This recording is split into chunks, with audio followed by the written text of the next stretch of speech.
Item number 91, Mr. Shelby. Mr. Chairman, members of council, Martin Shelby, City Council Attorney. I'll be brief. I've asked the clerk to set the timer for 5 minutes so I don't go You're long. fine, sir. She don't need the timer. You're fine. That's okay. Just to talk about a discussion by council of hiring a facilitator for the charter workshop, which is now scheduled for March 24th of 2022. And as you know, council has been talking about this workshop for a long time. And if you've heard the chair talk about this, it is primarily a workshop for council to discuss the issues relative to council's experience of the charter. And as we know, as I stand here, I'm looking at 3 members of the Charter Review Commission, council members Carlson, council member Citro, and Chair Goods. And upstairs on the 8th floor, we have, in the legal department, we have 2 members of the Charter Review Commission. We have Deputy City Attorney Andrea Zellman and Deputy City Attorney Morris Massey. And what I want to say then, council, is this. In talking with the chair, and certainly I don't want to put words in his mouth, but I take my direction from the chair, and the chair has made it very clear that this workshop primarily is for the benefit of city council. You are all now in the sunshine. You can't talk to each other outside of the meeting about anything that could come up, certainly not a potential charter change. So your workshop is the opportunity for each of you to be able to communicate to each other and to the public your positions as to the needs, if any, relative to changing the charter. Now, you know the charter was recently amended and it took effect when you were elected.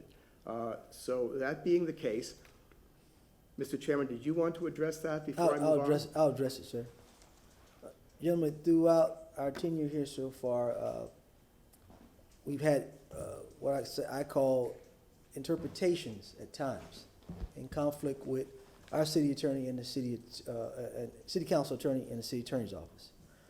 Some of us sat on the Charter Review Commission in times that what we interpreted during our tenure on that review commission seems to be different to where sometimes our legal department is interpreting it. And sometimes I scratch my head because I sat on there and some of the things that I looked at and reviewed, it just puzzled me sometimes. And I think now sitting in council, I see why the last council needed a charter review, but it still needs to be crafted a little bit because a lot of things are left at a dead end when it comes to interpretation, or it comes in, well, we don't know what to do, but this is the interpretation. As you know, we've been going through these struggles throughout going on 3 years.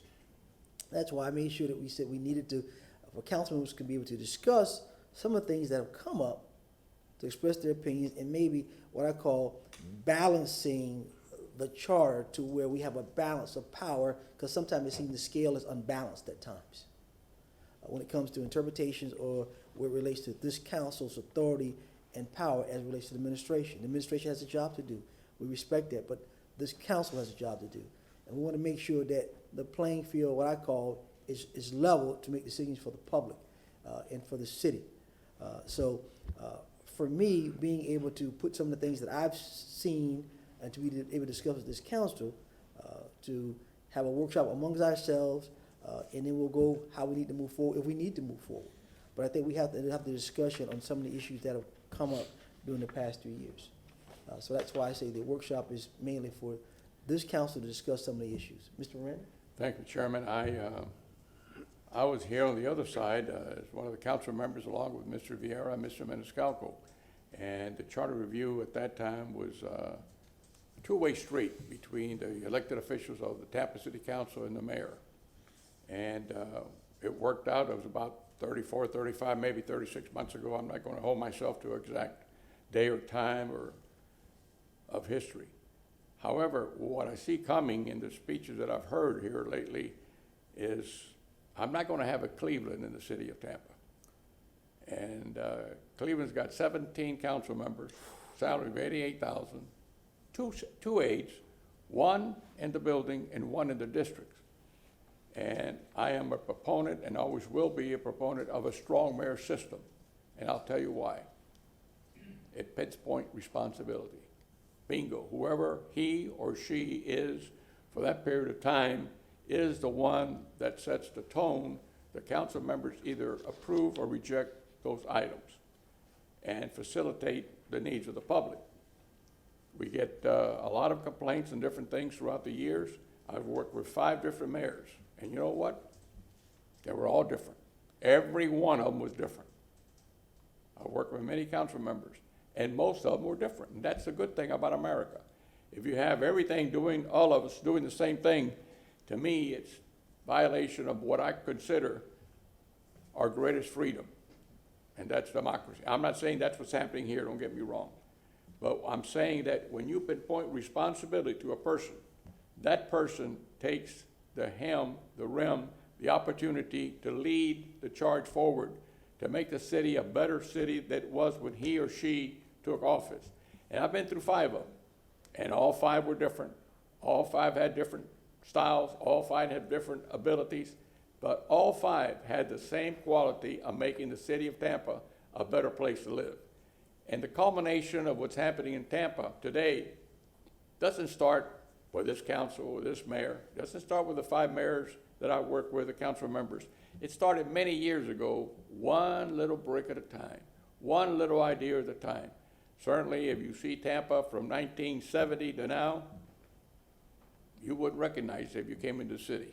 You wouldn't think that what's happening in the city of Tampa, the amount of individuals who are wanting to move down for whatever reason. And I think the reason is they're tired of high taxes in the north. They're tired of snow drifts. They're tired of different things. And to them, spending $1 million or $5 million on a house, it's not that they think it's too low or too high. It's where they come from. That costs $10 million, not 5. So when they come here, they pay $5 million for something that we think is worth $1 million. And they say, look, we got a fantastic bargain in Tampa. And that spreads just like the wildfires that are going on throughout this country. That's due to another cause that we're not going to debate today, the global warming. But I'm a proponent, always have been, always will be, no matter where I'm at, of a strong mayor system. So if we're thinking about in any way to balance the power, count me out. Thank you very much. I don't think it's balancing power. I think it's to look at some of the interpretations of I'm balancing not- power. As I far as understand that. not strong form of mayor government. That's not the issue. No, here. I'm not saying, I Okay. just brought it All out right. just in case. Okay. Anyone else? Mr. Goss, you recognize. Yeah, I think some people in the public, and particularly the last mayor, looked at strong mayor form of government as kind of a strongman form of government that, like a Putin or a Fernando Marcos or Noriega, something like that. In America, we have democracy, and democracy is representative government, and it is a balance of powers. And although we have a strong mayor form of government, that doesn't mean that the mayor does everything and makes every decision. We have to have some balance of powers, and the charter gives city council power. But in the way that it is conducted, we rely heavily on the legal department, we rely heavily on staff. For example, the last mayor would brag that city council's only power is that they're a zoning board. We actually have control of the budget, but if we don't exercise that power, we have no control. If we negotiate side deals, so that the last mayor would negotiate side deals so they could get the 4 votes, and the public really had no oversight over the budget. We had an issue today where we're asking a simple question: who made the decision not to put out for RFP a $100 million contract? And nothing that we've been given today says who made that decision, how. And we have a duty to the public to answer that question. And so if staff or legal department, whatever, can't give us the answers, we have to have the tools to be able to answer the questions for the public. And there are a lot of things I want to talk about when we get to that date. But what I would encourage everybody is to, you remember the pregnant pig amendment to the Florida Constitution to protect pregnant pigs by not putting them in cages. The charter is our constitution for our city, and we should put big systemic issues in there. We should not put 100 little things.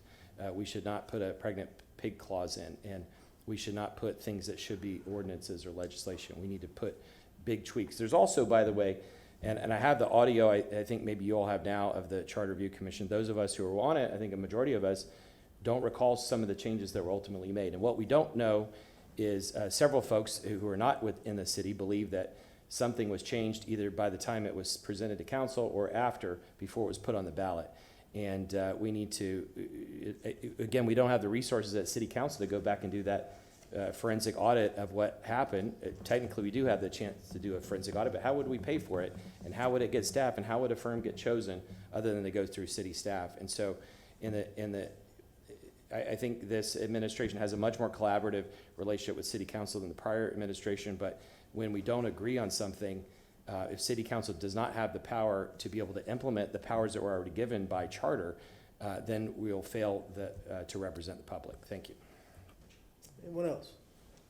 Vieira? Thank you very much. And I want to take ideas as they come. I mean, I have a general principle that I don't want any radical departure from what we have now in our system of government. But, again, I want to keep an open mind on all ideas as they come, and I look forward to listening to everybody's ideas. One of my concerns would be, and I think Councilman Miranda said something to this effect, is also I don't know if this term was used, or maybe I'm misquoting it, but the ballooning of any city council budget. We've had suggestions, I believe it was from the Citizens Advisory Board on certain changes that I just respectfully disagree with. And I think at times when tax dollars are very, very tight, that looking at ideas that if in an implementation would require, again, reasonableness in terms of additional staff is something that I can certainly be open to. But in terms of ballooning city council's personnel budget, for example, that's something that upon first impression, I would not be supportive of. But again, I have an open mind, I think. And I will try to be reasonable and fair on everything, because obviously from all the statements here, a lot of people are putting a lot of thought into it, and I promise to, be reasonable and fair in response to all of the suggestions that come up. But again, I would frown upon first impression, anything that would have any radical departure from where we're at now, or that would, in my mind, balloon our personnel budget. But that being said, open to just about everything in terms of discussion and whatnot. Thank you. Mr. Vieira, I respect what you're saying, but I have to disagree with a few points. The city has grown leaps and bounds. My office is overworked. Even I have a new aide. She's getting burnt out because of the magnitude. When you look at county government over there, they have personnel. Mr. Shelby doesn't have any personnel to do anything. Anything. Some of these aides are working, have to be out in the areas and things like that. So I understand what you're saying about personnel, but that might be something we need to look at to increase a few people in this office because they're overworked. There's a lot of things going on, and I'm not saying we're looking to have an overbust of people, but we have to look at, Mr. Shelby can't be our attorney and trying to do clerk's work as well. That's not right, not fair to him. He can't do his job because he's doing other jobs, and that's not right. I've seen this guy trying to do public record requests. He's trying to do all other kind of things. That's not really his job. His job is to be our attorney. He don't have no research staff. He's dependent on what the top tells him. So I hear what you're saying, but that's something we have to look at, because I'm going to ask for somebody else to be in District 5 because my people are overworked, and everyone knows it. Mr. Maniscalco, you're recognized. Thank you very much. On a different topic from what we just talked about, I knew what I signed up for. I knew what the job was going to be. I knew what the salary was going to be, the responsibilities. They say it's a part-time job. It's not. It's a full-time commitment. Everybody works in a different capacity, but it is a strong mayor form of government, and I respect that, and that's how it's been. Have I felt like I've not gotten anything accomplished in 7 years? Absolutely not. I think I have. Regardless of who the mayor is and whatnot, things have gotten done. I've had many successes, I would say. But at the end of the day, it is a strong mayor form of government. We are the city council. We have the power in approving that budget or not approving it, or making modifications, or starting that conversation early to see what we can have included or not have included. But to radically change that or depart from that, of course, we'll have this discussion and we'll have this workshop, but I knew what I was getting myself into. I wasn't coming here to completely revolutionize everything. So, again, I'm open to conversation and whatnot, but, one step at a time, we'll take it from there. Thank you. Yeah, I don't think the conversation is to change the form of government. I think the conversation is looking at some of the charter points that we've had issues with to either make sure the verbiage is clear. So I don't think that it's a discussion about changing the form of government. Let's get that clear. I think the conversation is some of the issues that have arisen from the charter that are not clear. And we have to define that for ourselves and the public. So I think that's the meaningful thing of having the workshop. Someone else had a question? Just Mr. one other thing, I'm sorry to, Go ahead, sir. all things said and done, I've heard council's request to hire the young lady or whoever it is that you want to hire to do the process regarding the charter review. But have we ever asked the administration what, they're not going to be in this game, just going to be us? No, yeah, this workshop is merely for council to be able to discuss some of the issues. Now, we're not saying that changes will be made, we're just saying these are some issues or concerns that some of the councilmen have. Then the administration's got whatever, none. They're not going to be in part of this conversation with the facilitator at all? I mean, it wasn't a part of the conversation with the last facilitator. I said on that, and it was merely, but that was a slightly different process. Sure. That process last time was basically the council enacted to have a charter review commission. The mayor got people, mayor had a group of people, and it's a little bit different than what this is. This is just merely a workshop among council people. That's So not then- a, We're having a facilitator, and do we know what objects we're looking at, or the charter's not very long, it's about a 4 or 5, 10-page thing, I think, at most. I think, obviously, we would have to go back to the administration Right. with the ideas, because there is a strong mayor form of government, but the idea here was that we could discuss among ourselves whether we want to do anything at all, and if we do, what is it that we propose, and then we'd have to figure out what the next steps are. But then the administration is not at all involved. They would be involved at that point, because they have to be. We can't, because we don't have our own staff to put something on the ballot. We would have to start the conversation with them. The idea here is just to hear from the public and ourselves what we think. It really should be the same thing on the budget, and to give them credit, Chief Bennett had meetings with us last year to go through what we thought about the budget, but the budget is our biggest power in the charter. The budget technically should start with city council and then get feedback from the administration. And that's the way the charter is written already. By habit, it's done the other way. But in this case, we just like we do with other issues, we come up with ideas and then we run them through the administration after that. But including every department head, then we'd have to define a week to go through that process. she'll be recognized. Council, thank you for this conversation. It was very instructive to me, by the way, and also the public gets to hear the views of the city council. What occurs to me, and it's indicative of the challenge that I faced based on, direction from the chair and setting this workshop, is how to structure it. And Chief of Staff John Bennett did reach out to me to inquire as what the role is of the administration in this workshop. And again, excuse me, pardon me.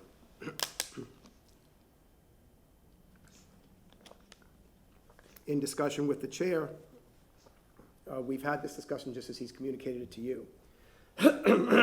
Excuse me. So that's been my challenge.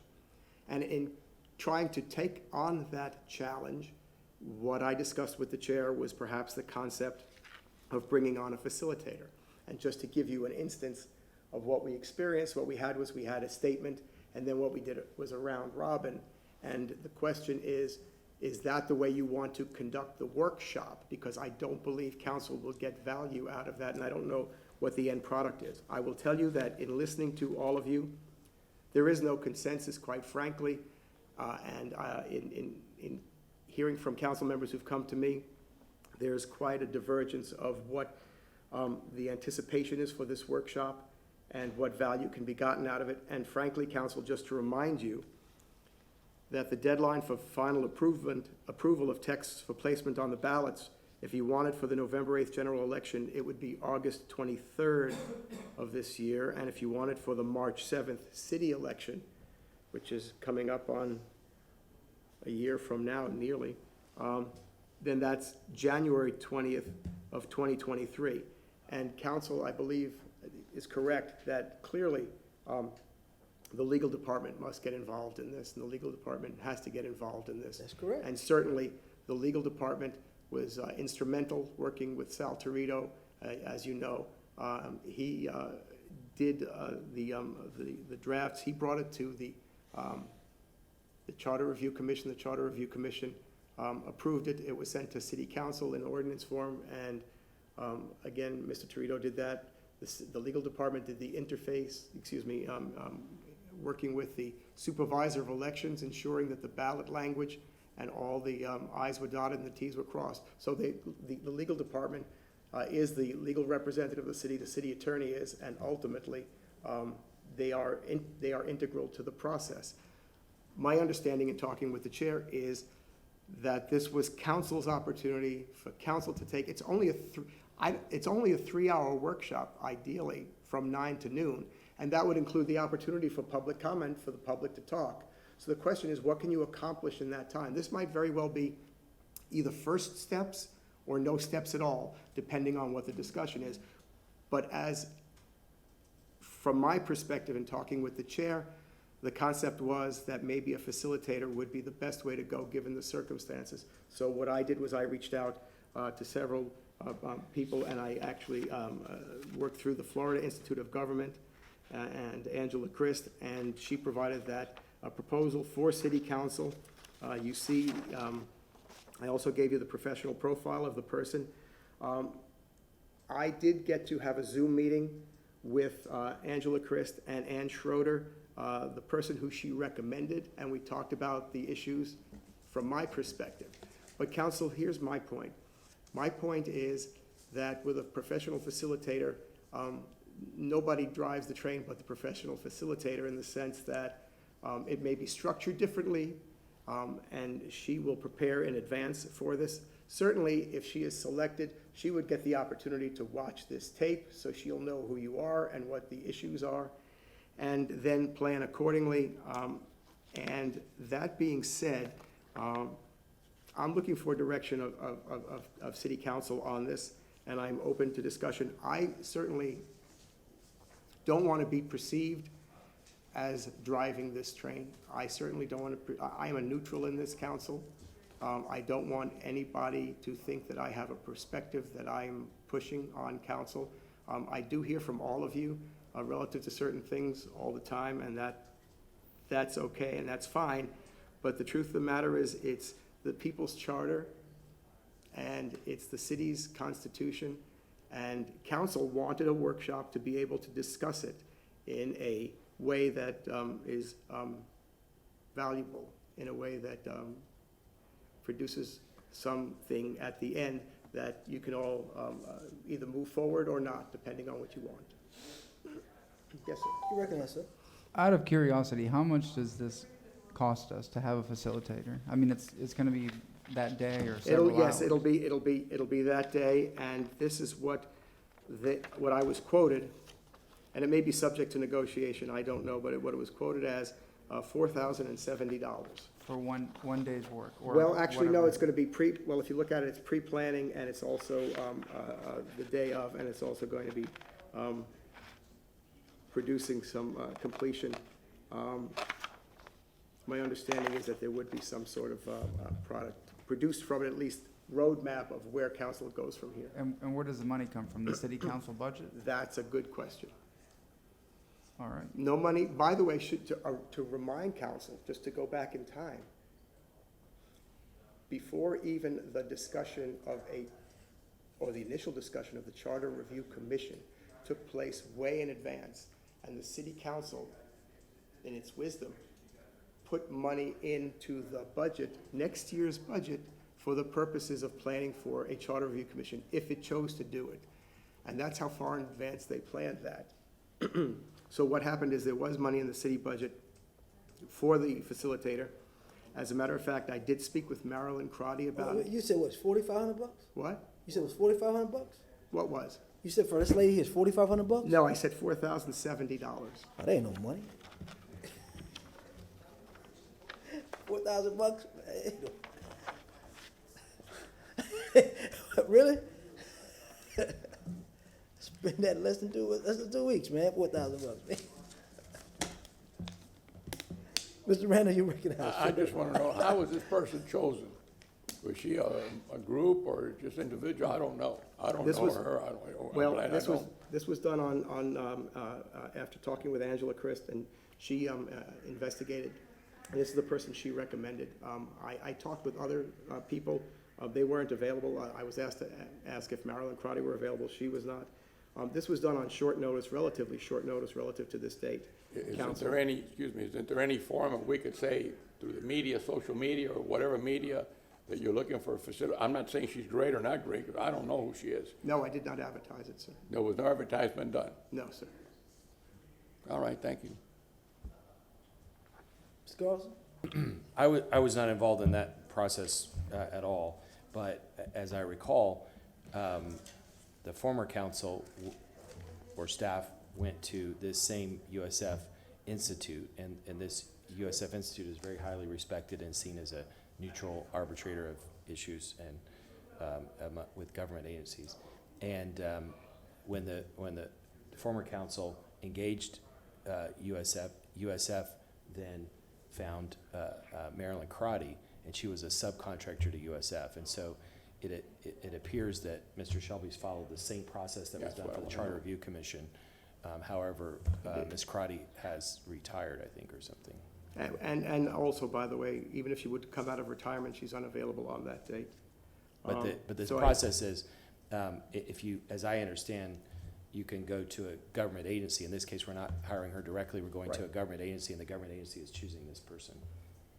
And that's what we did the last time, and yes, sir. I would recommend a facilitator, just so it's not biased in any way, and so the information come out. If we decide not to do anything, that's fine. But you all who are on the Charter Review Commission will remember that luckily now we have I think a pretty neutral city attorney, but the last city attorney, who was not a part of that committee at all, Martin Shelby, was designated as the attorney to represent the Charter Review Commission. No, that's not true, actually. No? No, I was legal advisor, and Sal Torito was also legal advisor. So what happened, you've heard me talk about this before, but Sal Sal right didn't there, want to talk and to you you. guys can go back and listen to audio. Yeah. He actually screamed at me and turned red-faced and screamed at me and said, "You're trying to change the strong mayor form of government." And I said, "That's what city council asked us to do." And he screamed at me again and said, "No, they didn't." And I said, "Look at the instruction document, like point number 3 or whatever it was." I read off the written instructions that city council had given us to try to, and one of the main instructions was to try to balance the powers. And he would not let me move forward on any motions pretty much related to that. And so whatever the charter review ended up with, it was partly biased because there was not a neutral party helping us, guide us through the process. And then we don't know if anything was changed after that. We still got to do an audit on that.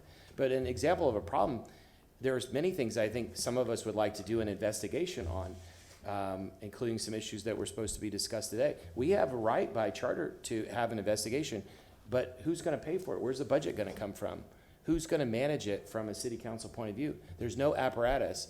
And if it happens that the strong mayor administration it has a difference of opinion with city council, there's no method for us to look at anything. And I'm not suggesting that we go out and implement it, but when the questions come up, even though we have powers by the charter, we actually have no power. You have no money. That's the key. You understand? And we're in charge of the budget. Right, but we have no money for this council to operate. We have no money. I don't care what anybody says, our money is very, very small. So even if you say you needed to do something, or we needed to hire somebody, we've got to go ask somebody else to give us some money. Versus this council doesn't have any money to really operate. And that's kind of the problem I have, the dollars and cents a little bit. If we need to do something, I got to go beg somebody else to give me some money versus we should have our own budget with budgetary money that's substantial so we can operate.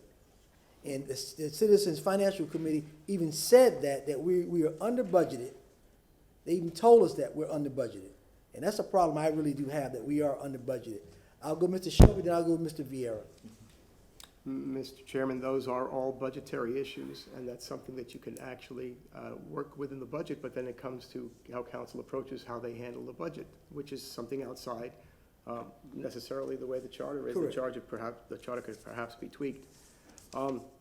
Council, we're coming up on the noon hour. I certainly don't want to go long. you We'll could take see, Mr. you could see. Vieira out, and we're gonna go brainstorm Okay, forward. okay. In mind, just really quick with Councilman Carlson's point, I mean, and I think Mr. Shelby pointed this out, which is maybe now with the budget coming up, we can appropriate a certain amount of dollars, $10,000 a year, just as something, and if we don't use it, it goes back into the budget.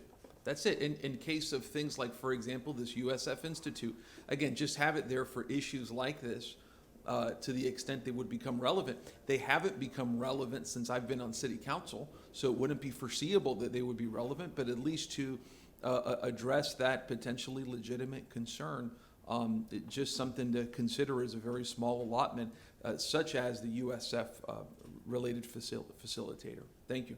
Thank you, Mr. Vieira. Mr. Shelby, anything else? Council, the workshop is 3 weeks from today.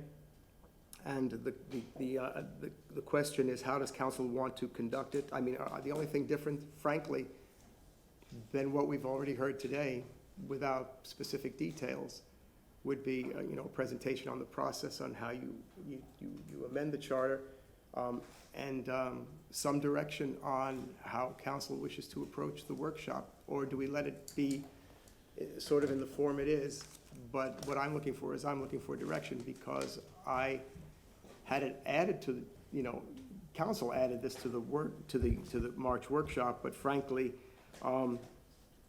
I do not have direction as to how council wishes to proceed, because the direction that I get is this is for the benefit of city council to discuss amongst itself. So I'm looking for direction. I've proposed this. If this is not satisfactory, if the timing of this is not correct, if the timing of this is not right, if there are, if it's the view of council that it needs to be structured differently, or it needs to be handled differently in light of what you've heard today, I certainly am open to that. I apologize for putting this to you late in the game, but I think after my Mr. Shelby, no discussion. need to apologize, sir. It is what it is. It is, well, yes, that's true, There's no but, need to apologize. okay. Mr. Chair, I'd like to make a motion to approve the hiring of USF to facilitate this. Second, but if I may. So it would be for the 24th, and we will have it begin, we'll have public comment, we'll have no public comment that day, and we just No, go we'll right. Or you have into the- public, We have public comment. or, Mr. Chairman, that raises another question. Now that we're going to be going back into chambers, do you want to have public comment and go back with the workshops? We've had that discussion. There was some sort of comments from the public about doing it back to the old rules, which is after each subject, the public speaks after they've heard the presentations and they've heard council. And that's the way I would recommend we go forward on the 17th and beyond. I don't have an issue with that, Mr. Shelby. Okay. That's not a biggie. That's not a biggie right there. So then the public would have as generally, under Okay. your rules, the Right. public would have the opportunity to speak. So the specific topics on this workshop day will be this charter discussion with the facilitator, and then the draft ordinance regarding the Citizens Review Board discretion to hire, retain independent counsel. And you still want that to move forward, Councilman Vieira? Sure, yeah, Well, the question, did I motion for that some time Well, ago? I have no need to withdraw it, yeah. That's not the only thing. I mean, there's some other things we asked you to write down as for discussion too, Mr. Shelby, I recall. that's right.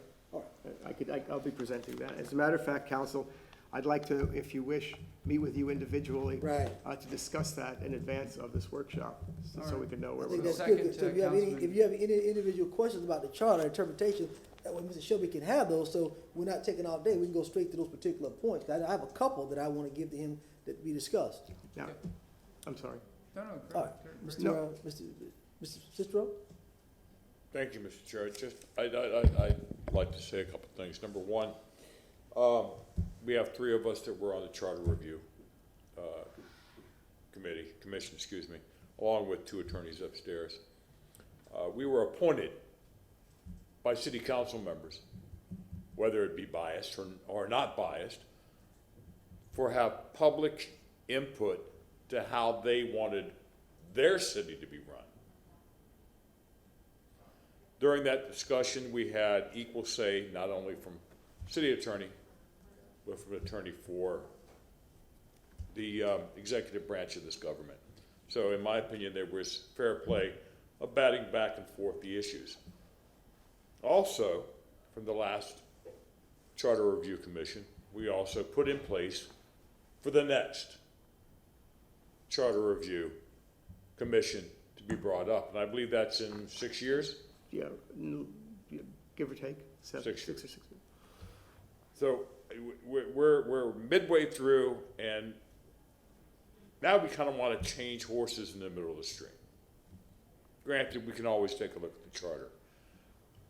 However, if we are going to place anything on the ballot, I would like city attorney to be here also. I don't think we placed anything on the ballot on the workshop. I don't think we placed anything on the ballot. We've already said if there's going to be an ordinance change or anything, if there's going to be a change to our charter, don't we have to put that on the ballot?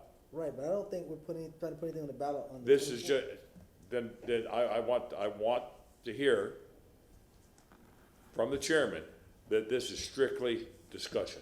It's discussion. Am I right, Mr.? It's a workshop. Am I discussion. gathering, did all the Just a other discussion. Discussion. council people, it's just Discussion. discussion? Discussion. I was still like, We can't move forward until putting on the ballot unless we have the city attorney there so to understand what we want put on the ballot or she then gives her in that case, recommendation. instead of revisiting, I would like to have a city attorney here All right. during our discussion. That's what you want me to say. I mean, I Thank don't you. care. I don't Say, care. what was Thank it? you, Mr. Chair. What was it again? During The city attorney Oh, here. you mean at the workshop? At the workshop, I yes, don't sir. care. That ain't a big deal. Thank you, thank you, So- Mr. Chair. Mr. Chair, some of the matters that I'm going to propose have to do with the structure of the city attorney's office. So at that point, I would ask for us to go into executive session or whatever for the city attorney. I don't think you could do that. I mean, the city attorney ultimately is going to have, but if we end up with a problem like we had with the last city attorney, the city is not going to be able to move forward. We already have a situation where 4 or 5 of us are spending tens of thousands of dollars defending ourselves because the city attorney office has decided not to protect us and not to protect this institution. And this institution is being bombarded from all sides without any protection. And if the city attorney's office was structured in a different way, that would not happen.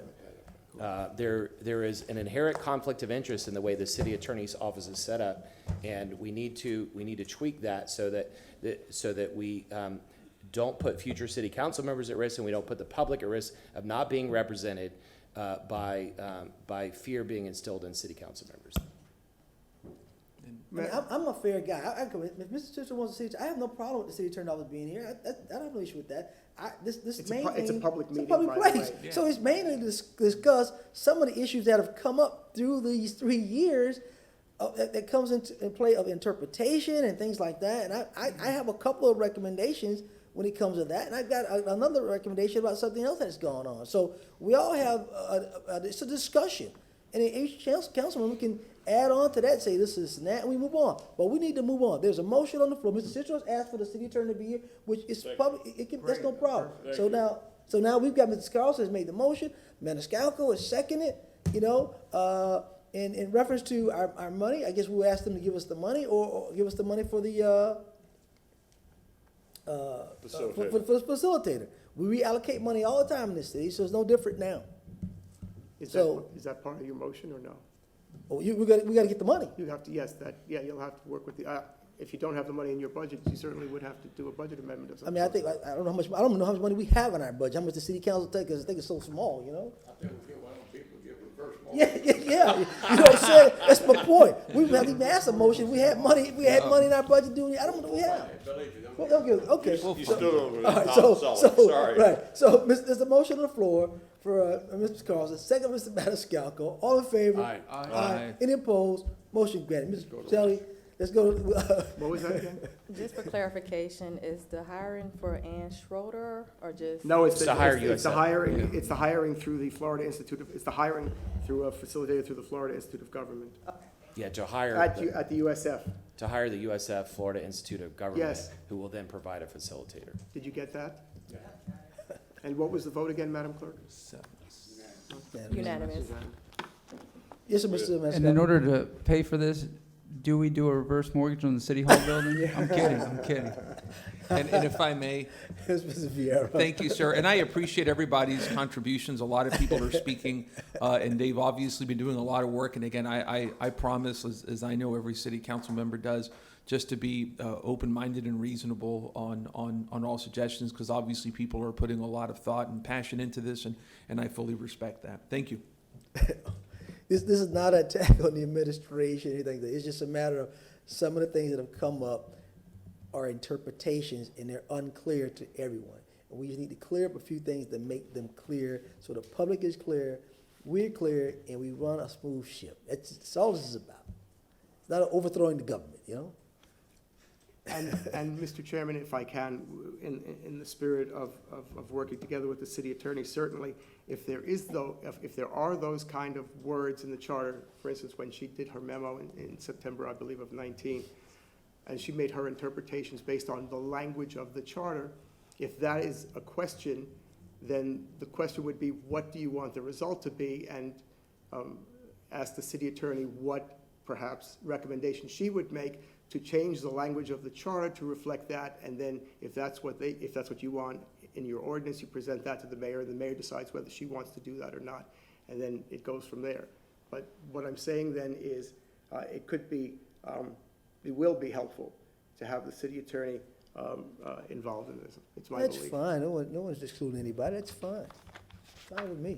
You know, have some smoothies too. You know, while we're at it. You know, you like smoothies, Miranda?